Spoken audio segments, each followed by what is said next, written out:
Many players, fighters, battling it out who will get onto the top, but two remains to battle who's going to be the champion of King of Fighters Arena Battle for Supremacy.tv Season 1.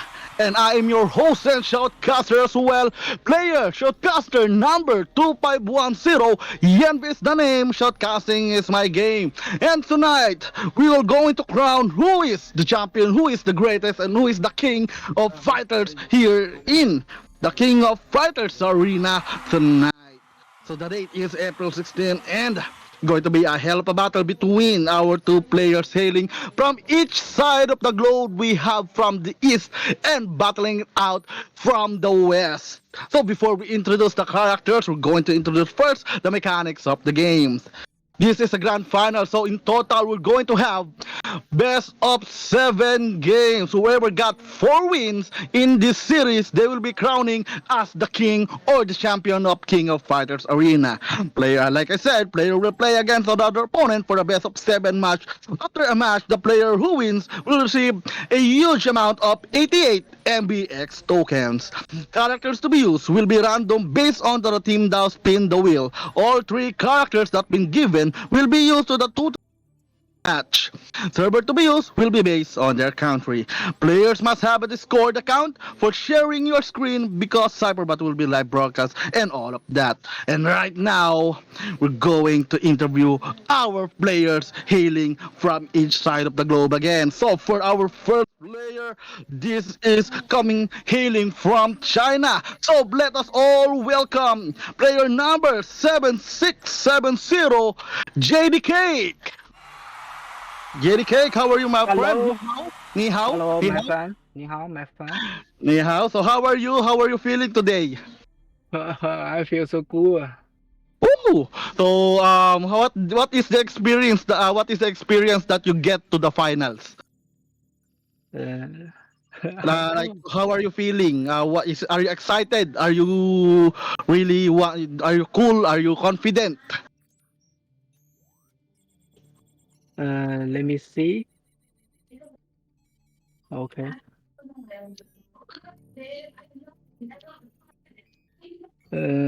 Hindi. I Yeah. let me see. Yeah. It's okay. Take your time. Yeah. Take your time. Uh, You good? Are you good? Confident? Cool? I think we should respect to each other. Mm. Um, The um, the Jinze? Jizinde?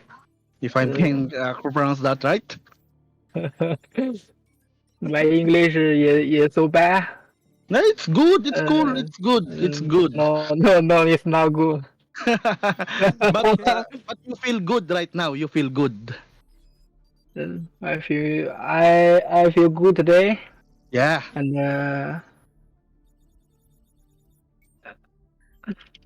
And yeah. So you feel good and about your opponent because your opponent is from Brazil. So you think you can win the game. uh, I feel good now. Mm. I I feel good right now. Ni rin Wei ni Neng Ying. Yeah, I think I will get the champion. All right. Maybe. It's okay. I feel that. I feel that. So, anyways, thank you so much, JDK. Thank you. Thank you. Nothing. You're welcome. You're welcome. You're welcome. Share. 谢谢，没关系。Thank you. All right. So that is JDK coming in from China, player number 7670. And right now, moving on to his opponent, we're going on to the other side of the earth. As please welcome our player from Brazil, 7672. ¿Cómo está, my friend? ¿Cómo está, amigo? Muito bem, obrigado. So, yeah. So, right now, ¿cómo está você está hoje? Aqui tá tranquilo. Tô Ah, feliz bem. de estar aqui. Mm-hmm. So, right now, I sorry, don't speak English, but very happy you here. mm-hmm. Oh, I'm very happy as well. So, right now, Tormendo, okay, você está sentindo? Okay, você está sentindo. Ansiedade. It's good. Ansiedade. Ecstasy. Excited, yeah, very excited. So right now, I'm going to ask you one question, okay? One question. Hmm. Right now, can you win against your opponent? Are you confident? Oponente. Gente very strong, Uhum. é forte, ele é rápido, speed, raciocínio, ele pensa rápido, raciocínio rápido. Oponente. Alright. So, você pode ganhar. Difícil. Yes. So, thank you, Tormenta. Obrigado. Thank you so much. So, that is our player from Brazil, Tormenta, our player number 7672. Give them a round of applause. They're cheering. You can hear the cheer here in our sound system because we are cool like that. But anyways, before we start the match number one for the best of seven series, I would like to give a huge shout out and thank you to our major sponsors, Team MBX. Team MBX are the ones we are going to give away for the prizes of the champion here in the King of Fighters Battle for Supremacy Season 1. Marbre, you can win this. You can trade it to Clay TN if you want using the other various trading apps. And as well, don't forget our other sponsors. Huge shout out to Dorito and Mountain Dew, Do the Jew.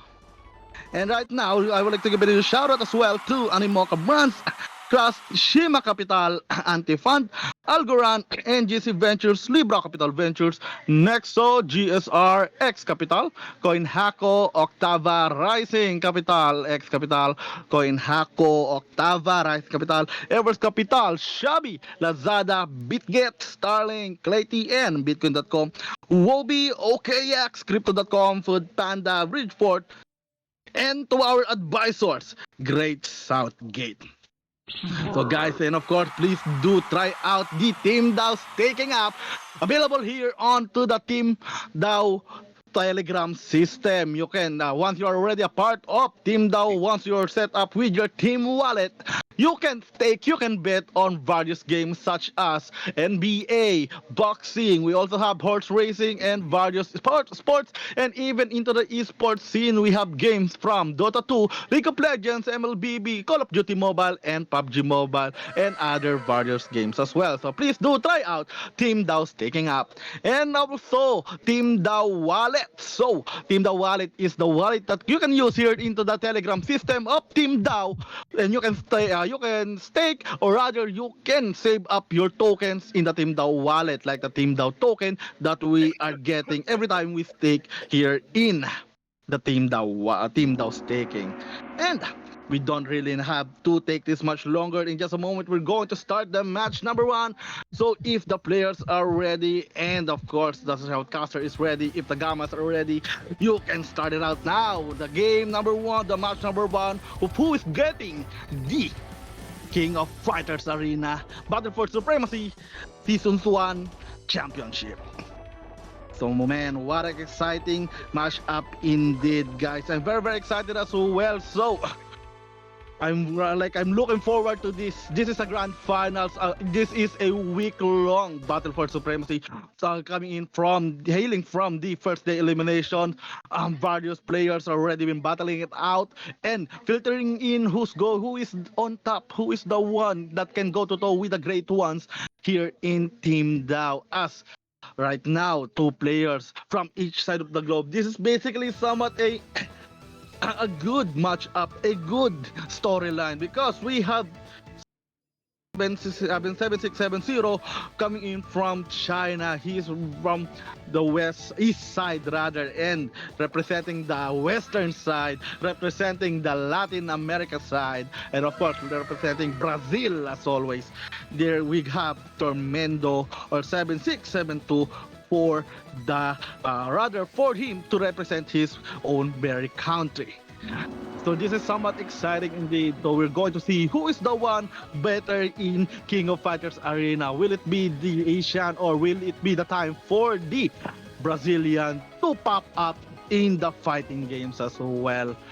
Very, very exciting. Very, very rather almost accelerating. Like, I'm very excited to see who's going to take this game number one, because we have so much series right now. This is the grand finals, and we have best of 7. So all of both of the players are needs to win 4 games for them to take the championship of the King of Fighters Arena Battle for Supremacy Season 1. And as well, like that we can go to the best of 7, we can go to the game 7 if it's going to be a very close match. So indeed, I can already see that this is a close match indeed. So once again, guys, match 1 will be starting in just a moment, so you can see who's going to take the game number 1. Well, like I remind you, like we said earlier, every game where they will have a randomized character. So basically, they won't be able to use the same set of characters in a row. So it is randomized. It is somewhat a they can use everyone and everything in their setup because this is Team Dao rules. This is how unpredictable the tournaments of Team Dao can be. So that's why we have the Spin the Wheel 2. Rather to spin the wheel to know what are the characters that the players will be able to use in the game. And because this is Team DAO, every match, every game, like this, especially here in best of 7, if the game number 1 will have a different set, and game number 2 they will have a different set of characters as well. So right now we are here now onto the match up as two of these players will be battling out. From the blue side we have, from the red side, rather from the left side we have 7670 JDK from China using Clark Steel, Vice and Maxima. Meanwhile, Tormenta or 7670 will be using Orochi, Brugal Bernstein and Leona Hayden. This is it, guys. We're going to the game number 1. Who is the one that you like to support?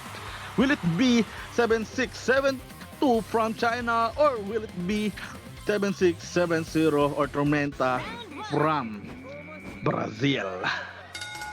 So round number 1 it is. So it's going to take this one. Look at that though. JDK already onto the roll, but good dodge and good follow-up with Tormenta blocking the damage from JDK as of now. Yet, look at that parry from Tormenta as it's able to give back to JDK for now. But look at the good combo from JDK. He won't be able to continue the barrage, and that is the ultimate as well, connecting on Rugal Bursting, but it will be blocked heavily and beautifully by that player, by that character. And I think this will be the punish rather, but not yet, as Tormenta is slowly coming back from his side. Another projectile will be used, but it will just be parried by JDK for now. Another roll, but that is the air damage, will not be able to connect on Tormenta. Tormenta needs to win this one if he wants to take the game. As you look at that, that is the ultimate as well. That is a skill that will be connecting, and this will give the momentum for JDK to take the game. But that is the ultimate. This is the last chance, and Tormenta will be winning the round number 1 for the game number 1.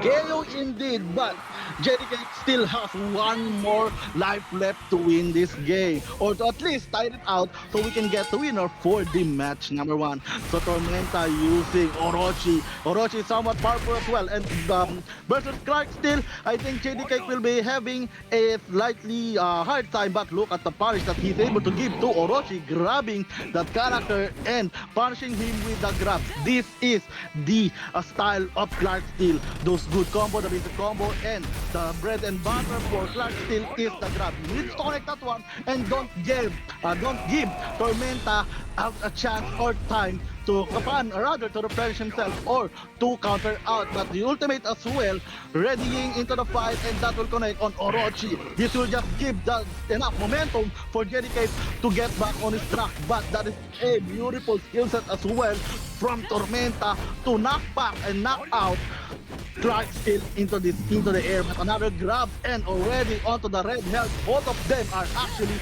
but yet again, they are able to use their skill set efficiently. The projectile coming in from Tormenta will be punishing JDK to win the game number 1.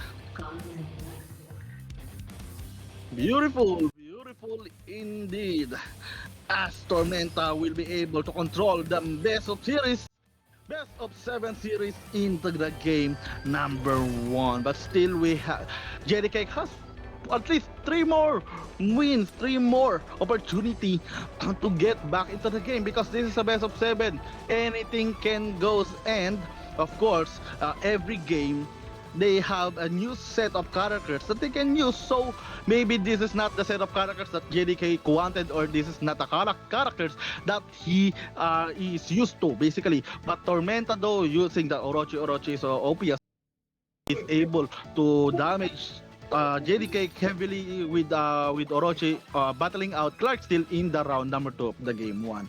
But still, this is just the game 1. We still have so many games for you left. So guys, if you are watching here, please do share the stream of our live there. Follow the page as well. Follow us on Twitch. We have a channel on Twitch.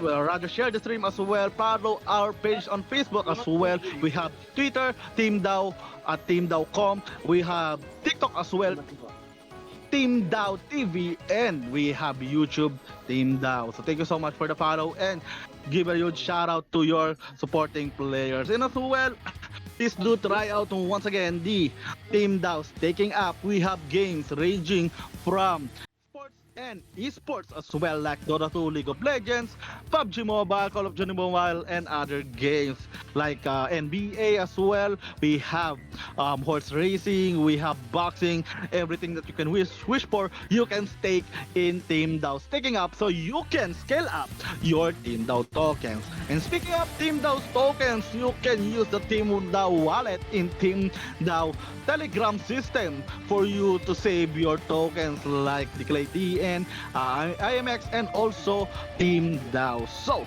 please do try out, check out your Team wallet so you can know your Team Dao token capacity.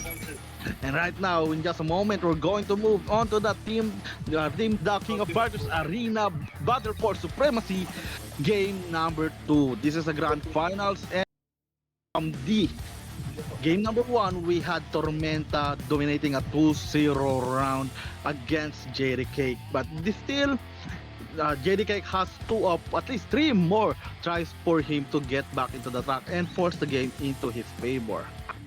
And this is very exciting indeed, because maybe from if we are going back into the game number 1, like the Orochi, Tormenta has the Orochi, which is we already know that that we have that is a power OP character.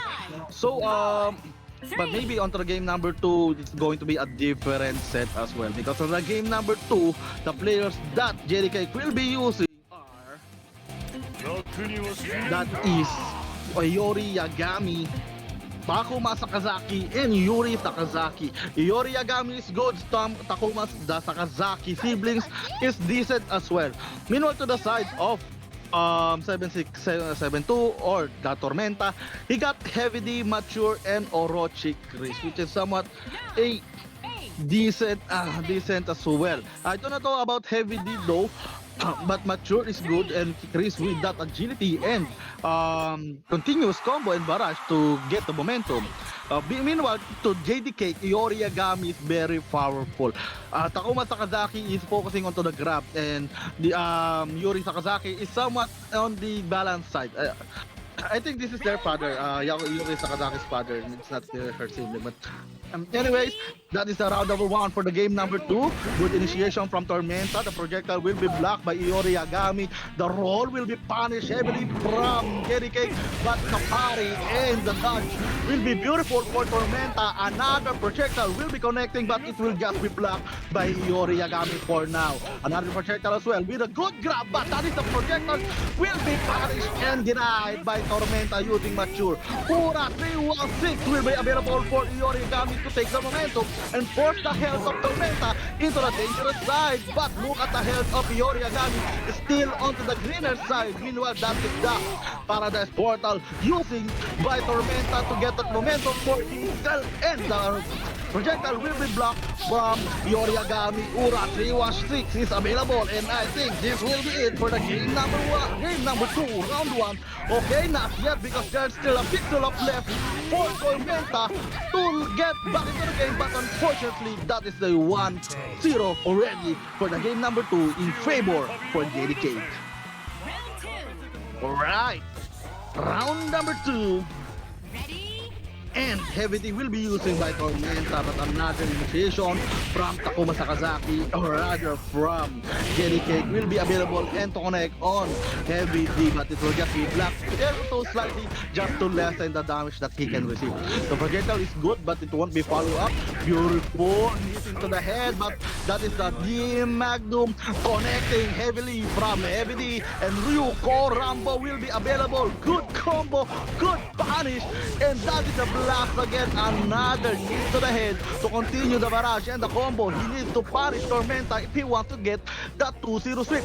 But Heavy D using that good dash to get back on Takuma Sakazaki.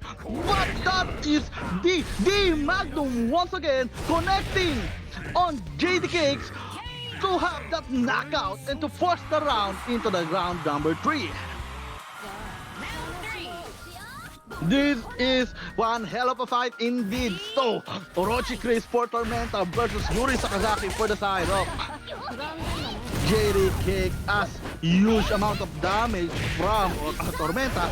But if you look at the health of both of these players, it's almost even at this point. 46 seconds, 45 seconds left, and that combo will be punished slightly, but you're already using the skills from Yuri Sakazaki or from JD Cake will be able to get the momentum. But if you look at the burst damage of Orochi Chris, it's just way too much. Good knockup, but it will be parried by Tormenta for now.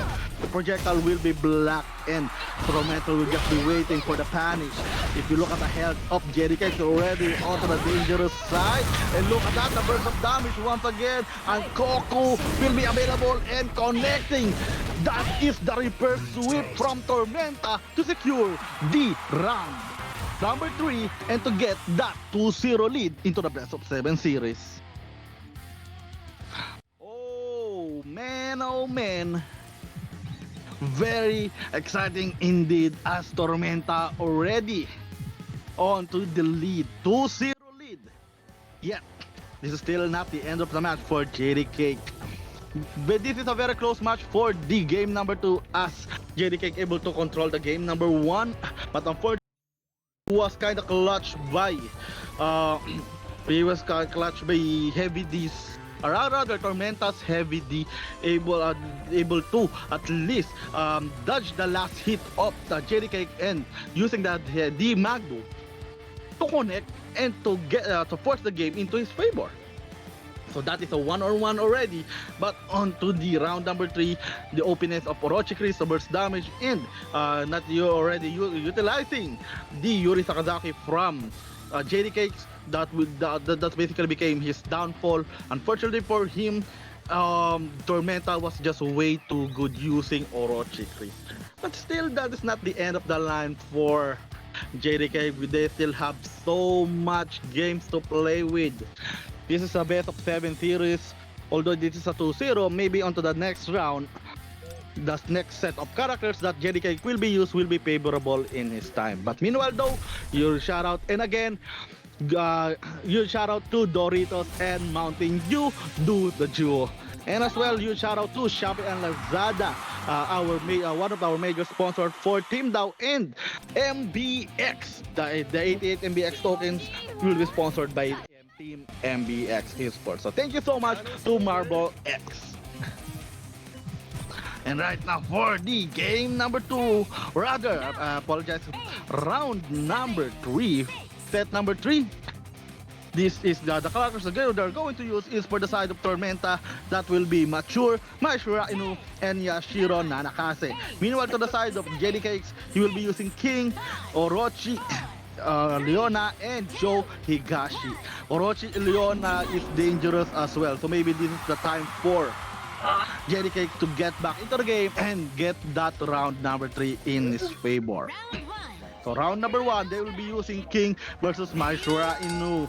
Both of these ladies are fighting each other, and good initiation from Tormenta to control the matchup. Huge damage from the fan using the projectile to get that huge damage. But the combo from JD Cakes is available using the skill as well, but it will just be rolled on by Tormenta to avoid any more damage. Meanwhile, King is there just trying to engage, but he was just blocking for now. Another skill set used by Tormenta to get the momentum knocked up into the air for King, and the projectile, rather the parry from King is available, and the skill set as well to connect those shots. It is beautiful. Tormenta won't be able to parry that one this time, yet he's still onto the seconds left and using those fun to get into the range of King and use the usage of the combo again to get that round number 1. Round number 2 and Tormenta already in control.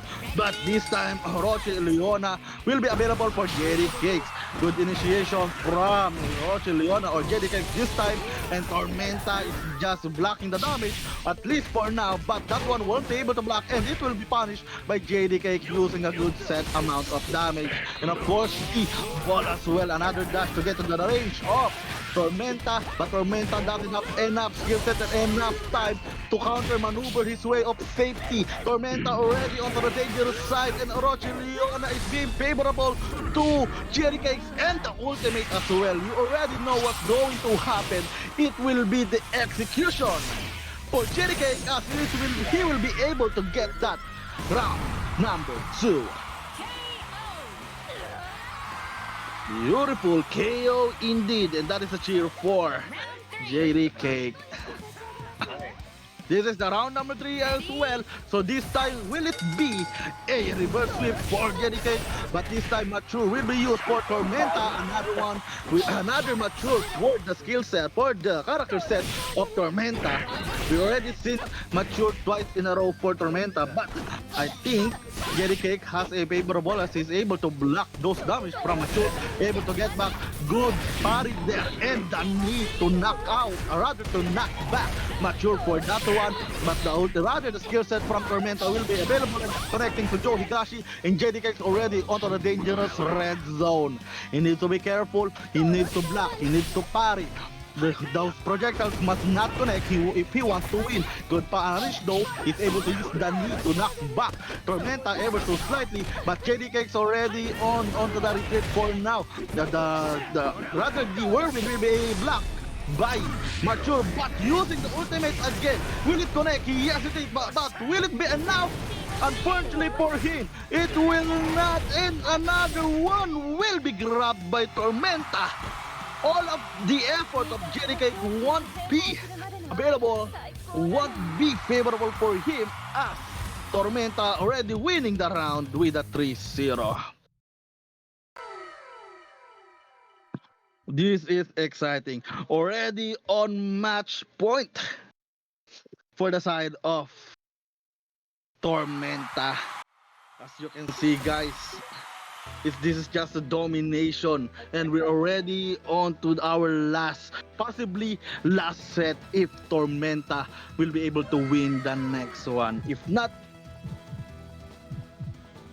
it will be a favorable time for JD Cakes to get back on his track to force the game into the reverse sweep. He needs to get that reverse sweep. He needs to continue the wins if he wants to get to the game 7 and to take the championship from the nose, from the hands of Tormenta. JD Cakes needs a anime character evolution this time. He needs that set of rather basically the villain arc, if I'm not mistaken. But anyways, this is going to be exciting indeed, as it is already the possibly last set for Tormenta if he wants. So one more match win and Tormenta Fighter 7672 from Brazil will be your champion. So one more for Tormenta. Yet for JD Cakes, he needs to win much more. He needs to win consecutively up to the last game for him to get the championship in his favor and to be the China, to make China the greatest fighter here in King of Fighters Arena. So again, this is exciting indeed. So if you are excited, well, of course, please do try out the T.E.A.M Dao wallet for you to have a chance to stake your, or rather, for you to save up your T.E.A.M Dao tokens that you can use into the T.E.A.M Dao taking up available. Both are available onto the T.E.A.M Dao Telegram system. So for you to join, just PM the page, PM the channel. The GM will be available to you. Follow the link, follow the instruction, download the Telegram app, and you can basically, if you're already been given a player number, you're already part of T.E.A.M Dao, so you can try out so many tournaments, so many events for you to earn more. So all of these are available for T.E.A.M Dao. If you're a fan of MOBA, FPS, we got you, fam. So try out and join Team Dao now. So this is the last set or possibly last set already if Tormenta will be winning this one. But if not, 8, 7, rather JDK will be able to get that reverse sweep in his favor. But right now for the game number 4, set number 4, Tormenta will be using Mature again. Yashiro, Orochi Yashiro will be available to Tormenta and Chang Koihan. Meanwhile to the side of fight! JDK, it will be Kei, Ryo Sakazaki, and Yashiro Nanakase. Round 1. Round number 1. Who is the one you are rooting for? Everyone as Tormenta using Chang Koihan first battling out against Kei. But Kei though will be grabbed by Chang Koihan, slamming into the ground. Won't be able to parry that one. But the basic attack will be parried though by Kei or by JDK for now. They are even into the health bar as another grab from Chang Koihan will be available, and that rather the skill set will be connecting to Tormenta, and already JDK had that momentum. That is rather the skill set as well. The ground and pound slam will be available for Chang Koihan, yet Kei will be winning the round number 1 for the game number 4. Round 2. Round 2 and match point for the game number 4. JD Cakes will be able to roll around and won't be able to connect those uppercuts, but Tormenta will be receiving the damage nonetheless. Tormenta needs to continue his barrage if he wants to get the win already.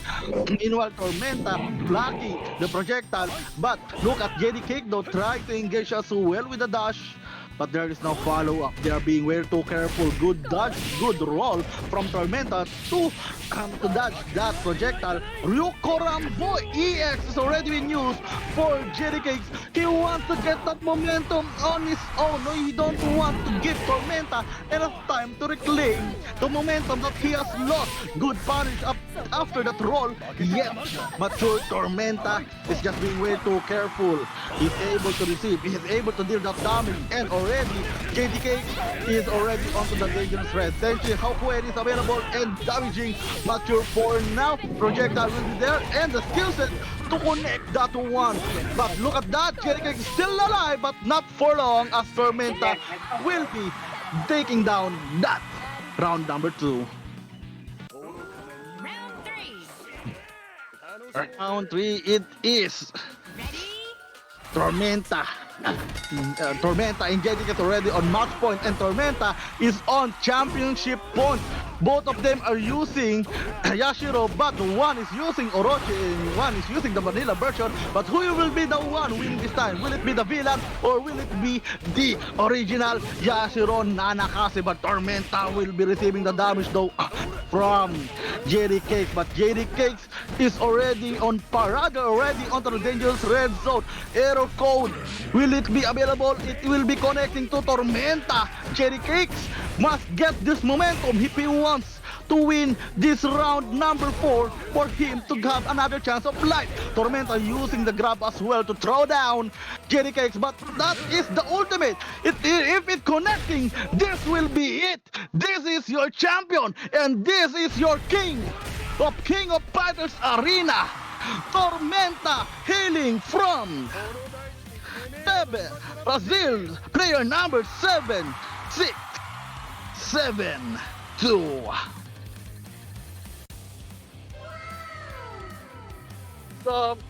Indeed, 4-0 sweep, and the Brazil will be your match winner and will be your Team Dao X Team MBX King of Fighters Battle for Supremacy TV Season 1 Champion. GG, well played.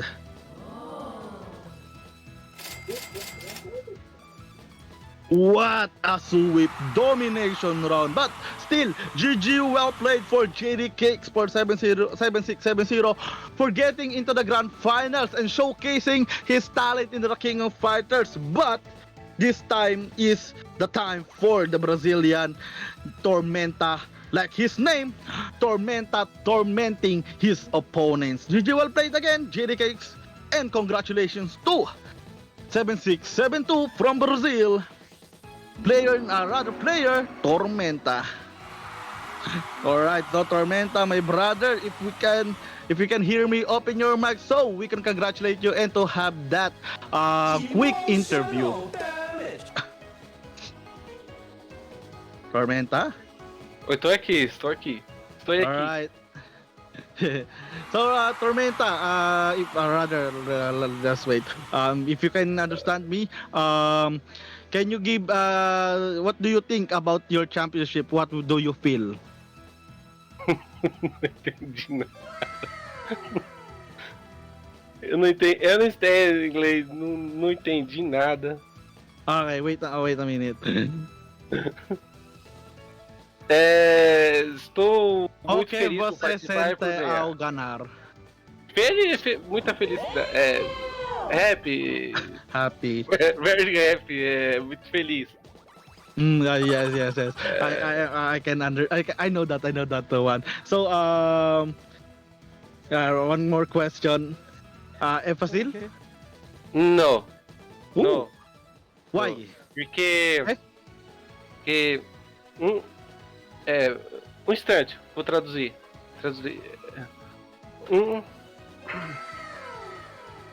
Qualquer vacilo. É difícil? Qualquer vacilo meu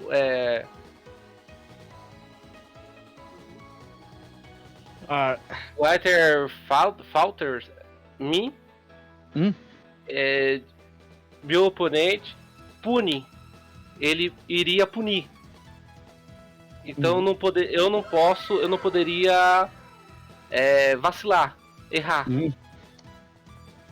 Então não posso menosprezar. Não menosprezo o oponente. Alright. So você tem algo a dizer para seus fãs? Obrigado por chamar, obrigado por convidar. Para eu poder participar. Estou muito feliz e espero participar de próximos. Alright. Thank you so much, Tormenta. Thank you. And congratulations for winning. Thank you. Thank you. Alright. And that is Tormenta, everybody. Tormenta winning the first season of Team Dao X Team MBX Battle for Supremacy TV Season 1.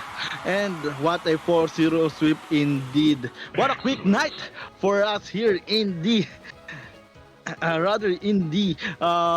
matchup, because that is at 4-0. Even despite the effort of JDK is still GG well played for him too for getting into the grand finals. But this is the time for Tormenta. And again, Tormenta, you are available to join many times you want in this tournament. So you can just participate if you want to.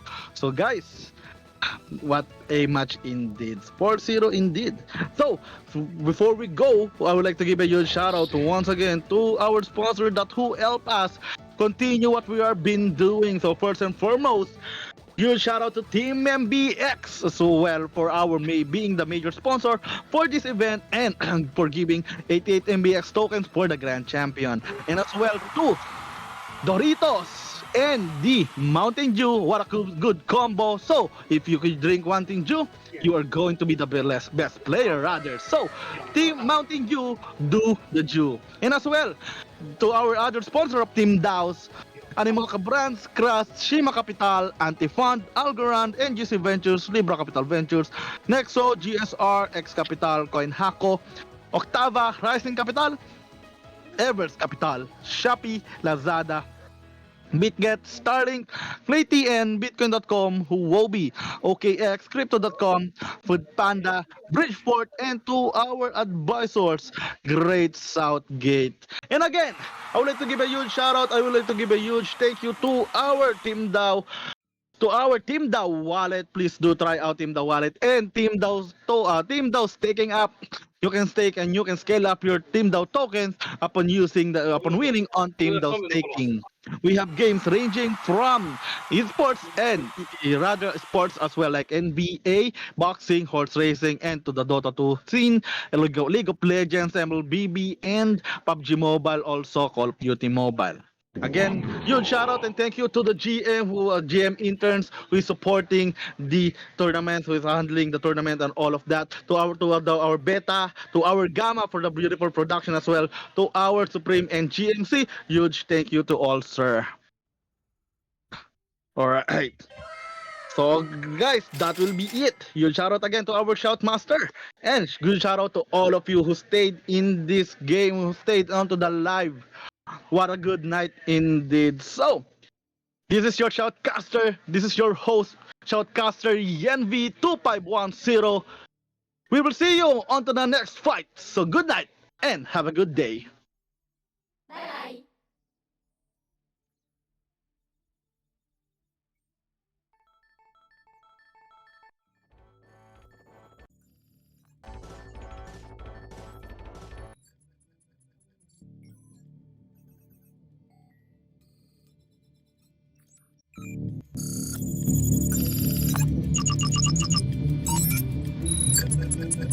Bye.